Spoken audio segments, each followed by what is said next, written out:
ನಮಸ್ತೆ. ನಾನು ವಿವೇಕಾನಂದ ಯೋಗ ವಿಜ್ಞಾನ ಕೇಂದ್ರ ಬಾಗಲಕೋಟೆಯಿಂದ ಮಾತಾಡ್ತಾ ಇದ್ದೀನಿ. ಎಸ್.ಕೆ. ಕುಪ್ಪಾಸ್ತ್.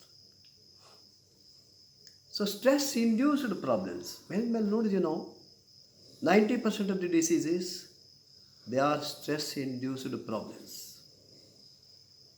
ಸೊ ಓಕೆ, ಮೂಲ ಕಾರಣ ನಮ್ಮ ಮನಸ್ಸೇ ಮೂಲ ಕಾರಣ. ಅದರಲ್ಲಿ ಕೆಲವು ವಿಷಯಗಳೇ ಎಂಥವಿದ್ದಾವೆ ನೋಡ್ರಿ. ಇದಿಲ್ಲಿ ಇರ್ರ್ಯಾಷನಲ್ ಬಿಹೇವಿಯರ್ ಆ್ಯಂಡ್ ರೈಟಿಂಗ್, ಅಸಂಬದ್ಧ ಮಾತು, ಅಸಂಬದ್ಧ ಬರವಣಿಗೆ,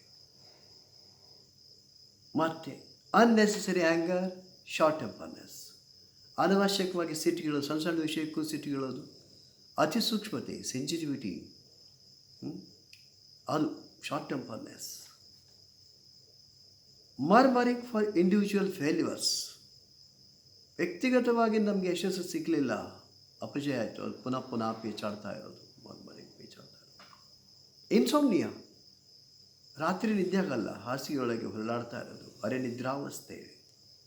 ಇನ್ಸೆಕ್ಯೂರ್ ಫೀಲಿಂಗ್ಸ್, ಅಭದ್ರ ಭಾವನೆಗಳು, ಎದೆ ಡಬಡಬ ಅನ್ನೋದು, ಏನಾಗುತ್ತೋ ಏನು, ಒಂಥರ ಎಂಗ್ಸೈಟಿ, ಇನ್ಸೆಕ್ಯೂರ್ ಫೀಲಿಂಗ್ಸ್. ಫಟೀಗ್, ದಣಿವು, ಇದು ಸಹಿತ ನಾವು ಪುನಃ ಹೇಳೋದು, ಶರೀರದಲ್ಲಿರೋದು ಒಂದೇ ಶಕ್ತಿ, ಎನರ್ಜಿ, ಅದು ಎಲ್ಲ ಕೆಲಸಗಳಿಗೆ ಈಕ್ವಲ್ ಡಿಸ್ಟ್ರಿಬ್ಯೂಷನ್ ಆಗಬೇಕು ಸಮ ಪ್ರಮಾಣದಲ್ಲಿ. ಸೊ ಮ್ಯಾಕ್ಸಿಮಮ್ ಎನರ್ಜಿ ವಿಚಾರ ಮಾಡಲಿಕ್ಕೆ, ಚಿಂತೆ ಮಾಡಲಿಕ್ಕೆ ವರ್ಗಾವಣೆ ಆದಾಗ ಶರೀರದ ಕೈಕಾಲುಗಳ ಒಂಥರ ಸುಸ್ತಾಗ್ಬಿಡುತ್ತೆ, ದಣಿವಾಗ್ಬಿಡುತ್ತೆ. ಫಟೀಗ್. ಕಾನ್ಸ್ಟಿಪೇಷನ್, ಸೊ ಆಂತರಿಕವಾಗಿ ಏನು ಬಯೋಲಾಜಿಕಲ್ ಚೇಂಜಸ್ ಆಗುತ್ತೆ.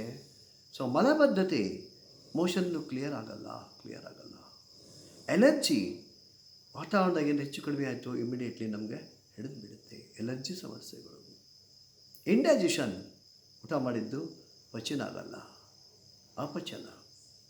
ಶೋಲ್ಡರ್, ನೆಕ್ ಏಕ್, ಸೊ ಭುಜಗಳ ನೋವು, ಕುತ್ತಿಗೆ ನೋವುಗಳು, ನೆಕ್ ಏಕ್ ಬರುತ್ತೆ. ಆರ್ಥ್ರಿಟಿಸ್, ಸಂದು ನೋವುಗಳು. ಹೆಡೇಕ್, ತಲೆನೋವು. ಪೆಪ್ಟಿಕ್ ಅಲ್ಸರ್, ಪ್ಯಾಲ್ಪಿಟೇಷನ್, ಅದೇ ಡಬಡಬ ಅನ್ನೋದು, ಹಾರ್ಟ್ ಬೀಟ್ ಹೆಚ್ಚಾಗ. ನಾಟ್ ಬಿಲೀವಿಂಗ್ ಅದರ್ಸ್, ಬೇರೆಯವ್ರನ್ನ ನಂಬೋ ಹಾಕಿಲ್ಲ. ಸಂಶಯಾತ್ಮಕ ಮಾನಸಿಕ ಸ್ಥಿತಿ, ಇದು ಒತ್ತಡದ ಕಾರಣ. ಥಿಂಕಿಂಗ್ ಆಫ್ ಸುಯಿಸೈಡ್, ಆಗಾಗ ಆತ್ಮಹತ್ಯೆ ಮಾಡ್ಕೊಳ್ಳೋಕ್ಕೆ ವಿಚಾರ ಮಾಡ್ತಾ ಇರೋದು. ಎಕ್ಸೆಸಿವ್ ಈಟಿಂಗ್, ಅತಿಯಾಗಿ ತಿನ್ನೋದು, ಊಟ ಮಾಡೋದು, ಏನಪ್ಪ ಒಳ್ಳೆ ಚಲೋ ಇದೆ ನನ್ನ ಡೈಜೆಷನ್, ಇಲ್ಲ, ಅತಿಯಾಗಿ ತಿನ್ನೋದು, ಇದು ಒಂದು ರೋಗ. ಬ್ಯಾಕ್, ಟ್ರಂಕ್ ಏಕ್, ಬೆನ್ನೋವು, ಸೊಂಟ ನೋವುಗಳು, ನೋವು. B P, blood pressure, diabetic, ಸಿಹಿ ಮೂತ್ರ ರೋಗ. ಸೊ ನರ್ವಸ್ ಪ್ರಾಬ್ಲಮ್ಸ್, ವೀಕ್ನೆಸ್ ಬರೋದು, ನರ್ವ್ಸ್ ಪ್ರಾಬ್ಲಮ್ಸ್ಗಳು. ವಾಮಿಟಿಂಗ್, ವಾಂತಿ ಬಂದಂಗೆ ಆಗೋದು. ಡಯೇರಿಯಾ, ಲೂಸ್ ಮೋಷನ್ ಆಗೋದು. Asthma, chronic cold and cough. Sweating with palms and soles, ಅಂಗಾಲುಗಳು ಬೆವರು ಹೊಡೆಯೋದು. ಎಂಗ್ಸೈಟಿ ಕಾರಣಕ್ಕೆ, ಆತಂಕದ ಕಾರಣಕ್ಕೆ. ಹೆಣ್ಮಕ್ಳಲ್ಲಿ MC ರಿಲೇಟೆಡ್ ಸ್ಟ್ರೆಸ್, ಇದು ಯಾವುದೂ ಸಹಿತ ರೋಗಗಳಲ್ಲ. ಈ ರೋಗಗಳಿಗೆ ಮೂಲ ಕಾರಣ ನಮ್ಮ ಮನಸ್ಸೇ ಮೂಲ ಕಾರಣ. ಮನಸ್ಸನ್ನು ಶಾಂತ ರೀತಿಯಿಂದ ಇಟ್ಕೊಳ್ಳೋದ್ರಿಂದ ಆಟೋಮೆಟಿಕಲಿ ನಮ್ಮ ಸಮಸ್ಯೆಗಳನ್ನು ನಮಗೆ ನಿವಾರಣೆ ಮಾಡಲಿಕ್ಕೆ ಬರುತ್ತೆ. So managing the stress, so ಇದನ್ನು ಒತ್ತಡವನ್ನು ನಿರ್ವಹಣೆ ಮಾಡಬೇಕು. ಸೊ ಒತ್ತಡ ನಿರ್ವಹಣೆ ಮಾಡ್ಬೋದು. ಯಾವ ಥರ? ಇಲ್ಲಿ 2 ಥರ ರೀತಿಯಲ್ಲಿ ನಾವು ಒತ್ತಡ ನಿರ್ವಹಣೆ ಮಾಡಲಿಕ್ಕೆ ಬರುತ್ತೆ. ಒಂದು ನೆಗೆಟಿವ್ ಮ್ಯಾನೇಜ್ಮೆಂಟ್, ಇನ್ನೊಂದು ಪಾಸಿಟಿವ್ ಮ್ಯಾನೇಜ್ಮೆಂಟ್.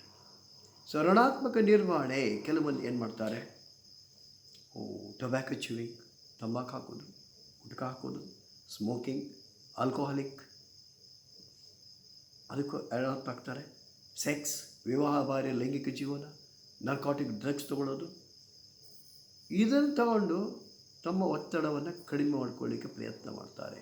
ಹೌದು, ಸ್ವಲ್ಪಟ್ಟಿಗೆ ಇವನ್ನೆಲ್ಲ ಉಪಯೋಗ ಮಾಡಿದರೆ ಒತ್ತಡ ಕಡಿಮೆ ಆಗುತ್ತೆ, ಆದರೆ ಅದು ಪರ್ಮನೆಂಟ್ ಅಲ್ಲ. So it will further Eros the system, ನಮ್ಮ ಶರೀರವನ್ನು ಇನ್ನಷ್ಟು ಹಾಳು ಮಾಡುತ್ತೆ. ಅದಕ್ಕೆ positive management of the stress, ಒತ್ತಡವನ್ನು ಧನಾತ್ಮಕವಾಗಿ ಹಿಂಗೆ ನಿರ್ವಹಣೆ ಮಾಡಬೇಕು.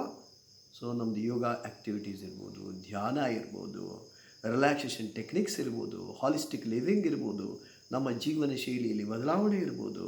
ಸೊ ಜೊತೆಗೆ ಧನಾತ್ಮಕವಾಗಿ ವಿಚಾರ ಮಾಡೋದು, ನಮ್ಮ ತಿಳಿವಳಿಗೆನ ನೆಗೆಟಿವ್ ಕ್ವಾಲಿಟೀಸ್ಗಳು, ನೆಗೆಟಿವ್ ವಿಚಾರಗಳ ಥಾಟ್ಸ್ಗಳಿದೆ, ಅದನ್ನು ಹೊರಗೆ ಹಾಕಿ ಸೊ ನನಗೆ ಒಳ್ಳೆಯದಾಗೇ ಆಗುತ್ತೆ, ನಾನು ಸರಿ ಮಾಡೇ ಮಾಡ್ತೀನಿ.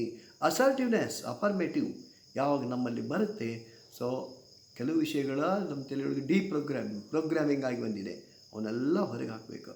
ಸೊ ನನ್ನ ಕೆಲಸದಲ್ಲಿ ನಾನು ಯಶಸ್ವಿ ಆಗೇ ಆಗ್ತೀನಿ ಅಂತಕ್ಕಂಥ ಪಾಸಿಟಿವ್ ಥಿಂಕಿಂಗ್ ಯಾವಾಗ ಬರುತ್ತೆ, ಇದನ್ನು ನಮಗೆ ಒತ್ತಡವನ್ನು ಮ್ಯಾನೇಜ್ ಮಾಡಲಿಕ್ಕೆ ಬರುತ್ತೆ. ಇವು ಪಾಸಿಟಿವ್ ಥಿಂಕಿಂಗ್ ನಮ್ಮ ಶರೀರದಲ್ಲಿ ರೋಗ ನಿರೋಧಕ ಶಕ್ತಿಯನ್ನು ಹೆಚ್ಚು ಮಾಡುತ್ತೆ, increase the immune system of the body. ಮತ್ತು ಅದ್ರ ಜೊತೆಗೆ ಜೀವನದಲ್ಲಿ ಯಾವ ರೀತಿ ಹೊಂದಾಣಿಕೆ ಮಾಡಬೇಕು, ಆರ್ಟ್ ಆಫ್ ಅಡ್ಜಸ್ಟ್ಮೆಂಟ್, ಅದನ್ನು ಇದು ಯೋಗ ಕಲಿಸುತ್ತೆ. ಪಾಸಿಟಿವ್ ಆ್ಯಟಿಟ್ಯೂಡ್ ಮ್ಯಾನೇಜ್ಮೆಂಟ್ ಇವು ನಮಗೆ ಕಲಿಸುತ್ತೆ. ಸೊ ನಮ್ಮ ವಿವೇಕಾನಂದ ಯೋಗ ವಿಜ್ಞಾನ ಕೇಂದ್ರದ ನಿರಂತರ ಯೋಗ ನಡೀತಾ ಇರುತ್ತೆ, ಅದರಲ್ಲಿ ಭಾಗವಹಿಸಿ. ಧನ್ಯವಾದಗಳು.